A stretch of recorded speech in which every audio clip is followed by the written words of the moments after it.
Sous vos applaudissements, les représentants des fédérations de Civitas ainsi que des membres du service d'ordre qui ont assuré la sécurité. Donc vous pouvez vraiment les applaudir très chaleureusement.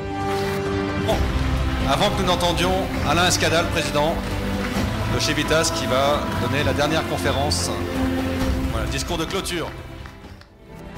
Chers amis, tout d'abord, je tiens à vous remercier d'être venus si nombreux pour cette journée. C'est la démonstration qu'il est possible de créer une dynamique sans rien renier de nos convictions catholiques, patriotes, nationalistes.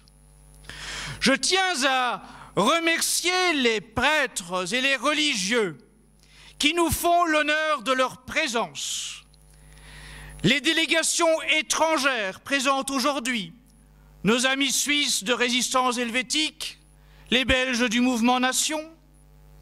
Je tiens à remercier aussi les représentants d'une longue liste de mouvements et associations de la composante nationale qui ont choisi de participer à cette deuxième fête du pays réel. Je veux aussi remercier les dizaines de bénévoles qui ont généreusement offert leur temps et leur énergie à l'organisation de cette journée. C'est grâce à vous tous qu'elle est un succès.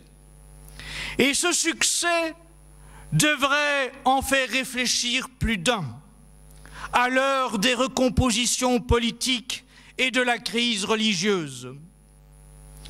Chez nous, Dieu est premier servi.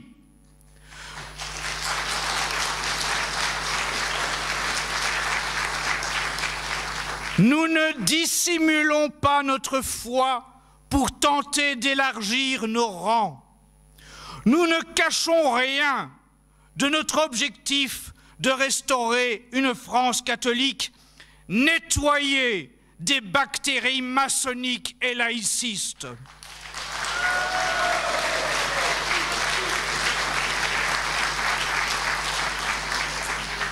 Nous ne cherchons aucun compromis interreligieux.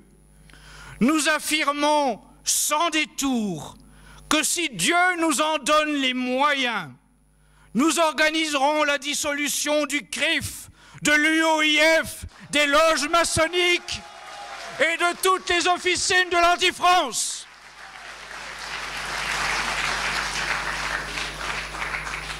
Chez nous, la France est aux Français.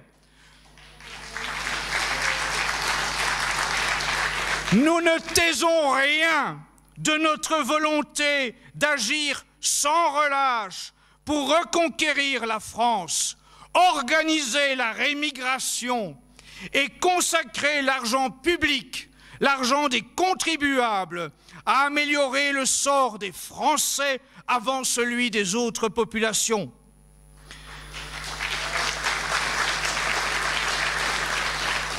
Chez nous, nous nous rappelons que la première des charités, c'est la vérité, et que nous avons à nous préoccuper d'abord et avant tout du sort des Français vivant dans la misère, à assurer la prospérité de notre peuple, ainsi qu'à sauvegarder notre modèle civilisationnel, notre foi, nos us et nos coutumes. Chez nous, nous savons que la famille est la cellule de base de la société et qu'importe les lois iniques, le mariage ne peut être que l'union d'un homme et d'une femme. Chez nous, nous parlons vrai, sans langue de bois, sans compromission, sans chercher à plaire aux médias, sans solliciter un brevet de respectabilité chez ceux qui enchaînent la France et les Français. Chez nous, nous faisons appel au pays réel. Le pays réel s'oppose bien sûr au pays légal selon la formule de Charles Maurras. Le pays réel s'oppose aussi aujourd'hui au pays mutant, transformé, transhumaniste, transgenre, transracial, transatlantique, transmigratoire et transreligieux, mais jamais transcendant.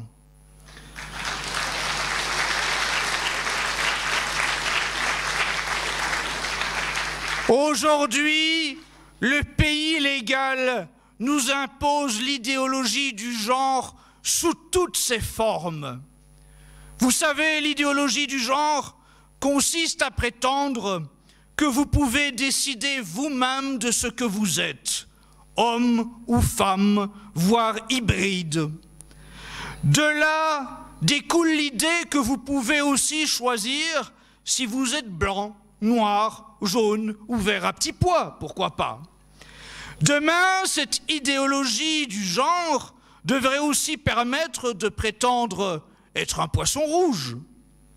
Mais on ne se moque pas impunément du réel, et celui qui se prendra pour un oiseau s'écrasera immanquablement au sol. Or, en France, cette idéologie du genre a connu un nouveau développement. Pour incarner Sainte Jeanne d'Arc aux fêtes joanniques d'Orléans, la bien-pensance a choisi une jeune fille métisse d'origine béninoise. Cette jeune fille a sans doute beaucoup de qualités, mais cela suffit-il pour incarner Jeanne d'Arc, modèle de jeune fille typiquement française, d'une époque médiévale où la France était entièrement blanche? Ce constat, ce n'est pas du racisme, c'est être dans le réel. Que diraient les professionnels de la bien-pensance si une jeune fille congolaise était choisie pour incarner Anne Frank au cinéma?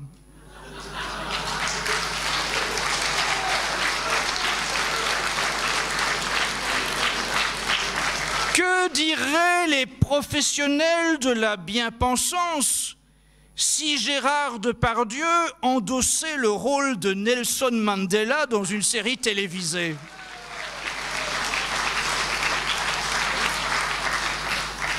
Il ne fait aucun doute que le tollé serait immédiat et général, et tous trouveraient cet irréalisme ridicule. Mais dans le cas présent, même parmi ceux qui prétendent défendre la France, de Philippe de Villiers à Marine Le Pen, on s'est précipité, ventre à terre, pour trouver formidable que cette jeune fille métisse devienne la Jeanne d'Arc 2018. Terrorisés à l'idée d'être qualifiés de racistes, ils ne s'aperçoivent pas qu'ils sont profondément ridicules d'approuver de la sorte la négation du réel.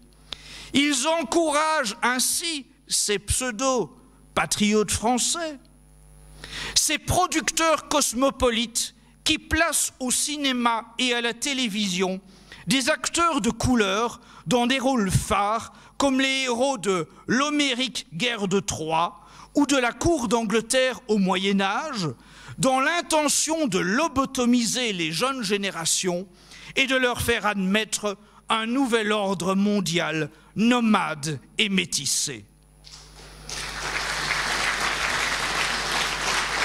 Le retour au réel est pourtant l'une des conditions indispensables au redressement de la France.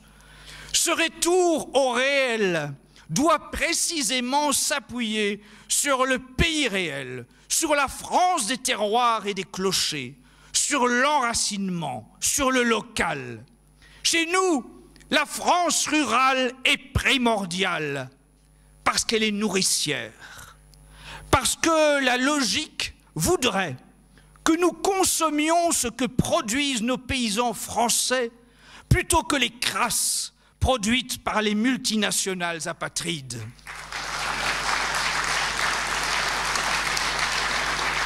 Parce Parce que le bon sens d'un paysan a bien souvent plus d'utilité que les calculs d'un énarque. Parce que la terre ne ment pas, comme l'a dit un grand maréchal de France. Chez nous, le travail des artisans français est considéré à sa juste valeur, comme un savoir-faire que nous ne voulons pas voir remplacé par du bas de gamme asiatique ou des robots à tout faire. Chez nous, nous préférons le petit commerçant au supermarché. Nous préférons l'humain à la machine. Nous préférons le village à la mégapole. Nous préférons le travailleur au spéculateur. Nous préférons Aristote à Rothschild.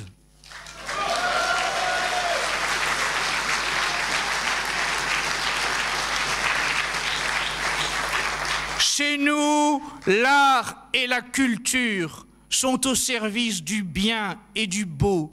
Ils ne sointent pas l'odeur putride du blasphème et de la pornographie.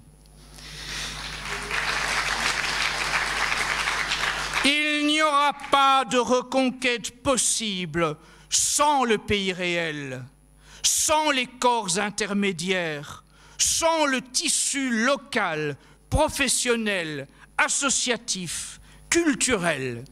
C'est pour cette raison qu'il faut, par exemple, recréer des corporations professionnelles autrement plus utiles que les syndicats politiques.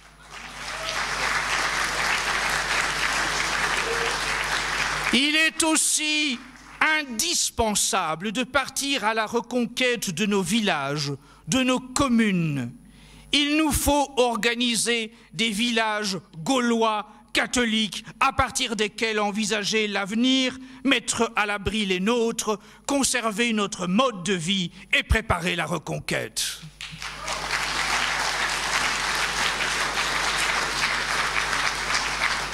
Ne nous leurrons pas. Le camp national ne prendra pas le pouvoir par l'entremise d'une élection présidentielle. Seules des circonstances exceptionnelles, précédées de pénibles épreuves, pourraient permettre que le pouvoir soit à nouveau confié un jour à un chef d'État authentiquement soucieux du bien commun et de l'intérêt des Français. En attendant ce jour, c'est à l'échelon local que doit s'organiser la préservation de notre modèle civilisationnel. Il faut donc, d'une part, mettre en place un véritable plan de rachat de villages à l'abandon. Alors que les banques conspirent pour faire disparaître l'argent liquide, ce qui signifierait la possibilité de tout savoir de nous et de condamner les dissidents à la mise à mort sociale et économique en quelques clics. Seule la mise en place de villages gaulois et catholiques peut nous permettre de sortir de ce système, d'instaurer une monnaie locale et d'élever nos enfants dans un cadre préservé.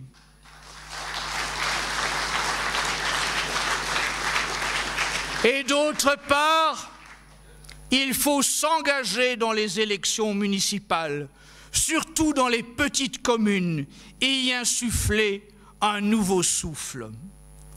Nos villages, nos petites communes doivent être nos bases de repli à partir desquelles s'élancera la reconquête. Le pays réel peut devenir un temps minoritaire, mais c'est à partir de lui que pourra s'élaborer la reconquête à laquelle nous aspirons tous. De la même façon que le royaume de France était devenu ô combien minoritaire sur le territoire national avant qu'une jeune Jeanne d'Arc soit guidée par le ciel pour libérer le pays et chasser l'envahisseur. Le pays réel dont nous faisons tous ici partie porte donc une lourde responsabilité, en ce sens qu'il lui revient, qu'il nous revient, de ne plus perdre de temps pour donner vie à notre modèle de société contre-révolutionnaire. Voilà pourquoi, pour encourager ce pays réel à agir sur de bons principes, nous voulons le doter d'une devise. Cette devise, elle est affichée ici, plus haut que cette tribune. C'est Dieu, patrie, famille.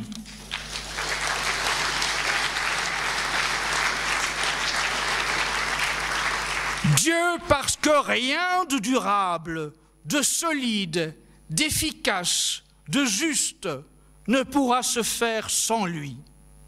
La France est née du baptême de Clovis. La chrétienté a donné à la France ses plus beaux héros, Sainte Geneviève, Charles Martel, Saint-Louis, Sainte Jeanne d'Arc et tant d'autres. La France a même reçu une mission, celle de fille aînée de l'Église. Sans Dieu, la France n'est plus rien. Je ne sais pas si quelqu'un parmi nous verra la victoire de son vivant, mais ce que je sais avec certitude, c'est que nous ne gagnerons pas sans Dieu et sans des militants dont la foi déplace les montagnes.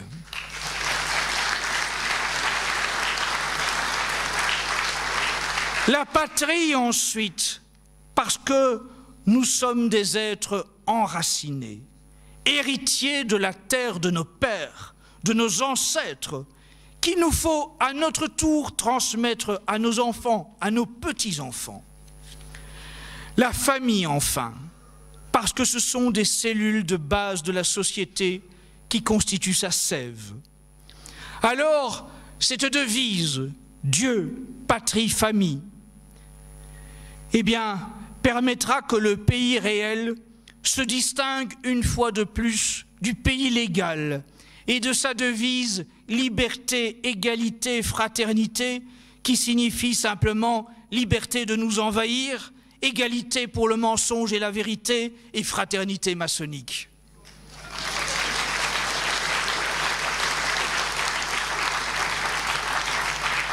Cette journée se termine. Elle n'est qu'une première étape. Je vous invite d'ores et déjà à noter 3 rendez-vous.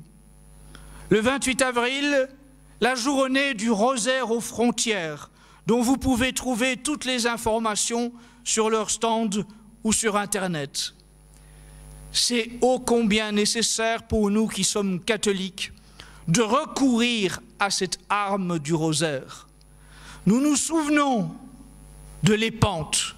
Nous nous souvenons de ce moment si crucial où, alors qu'une armée bataillait contre les envahisseurs islamistes, une autre armée conduite par le pape priait, priait et priait encore jusqu'à obtenir la victoire. Aujourd'hui, nous souffrons cruellement de l'absence d'une armée combattante, parce que nos dirigeants sont vendus, sont corrompus, sont des valets du nouvel ordre mondial, sont déjà des jouets du cosmopolitisme apatride. Nous voyons donc notre armée muselée, désarmée, l'arme au pied, laisser le pays envahir. Mais en attendant que les circonstances forcent à l'action, à l'usage d'une force qui nous manque, eh bien, il faut déjà que l'armée priante se mette en marche. Et ce 28 avril, je vous invite tous à être aux frontières ou à être dans vos villes pour le rosaire aux frontières. Le 13 mai ensuite, défilé national d'hommage à Sainte Jeanne d'Arc, et vous avez tous compris à quel point cette année, il nécessitera de redoubler de présence de votre part pour montrer la différence de symbolique entre le nôtre et celui des cosmopolites d'Orléans. Du 16 au 18 août, la première université d'été du pays réel, à laquelle je vous invite tous à prendre votre réservation. Ce sera, je vous l'assure, un grand moment. Cette journée se termine et vous allez bientôt rentrer chez vous. Mais prenez de bonnes résolutions et rejoignez-nous dès maintenant pour un combat sans concession. Cette journée n'est possible que parce que vous y prenez votre part. Nous ne pourrons la reproduire d'année en année que parce que vous nous donnerez les moyens, par votre adhésion, par votre abonnement, par votre engagement, de développer Civitas, d'implanter localement Civitas. Alors, de grâce, je sais que vous êtes souvent sollicités. Les pères de famille ont de grands soucis avec les écoles hors contrat qui demandent beaucoup de sacrifices financiers. Les uns et les autres sont extrêmement sollicités par beaucoup de mouvements, d'organisations. Nous avons quantité de bonnes lectures qui ont été mises à notre disposition et les budgets disparaissent vite. Mais si j'osais, j'insisterais encore, prenez votre carte de membre de Civitas parce que c'est ainsi un geste d'encouragement que vous posez, un geste qui signifie continuer ce bon combat. Poser cet acte, c'est nous encourager à continuer. Vive le pays réel, vive la France!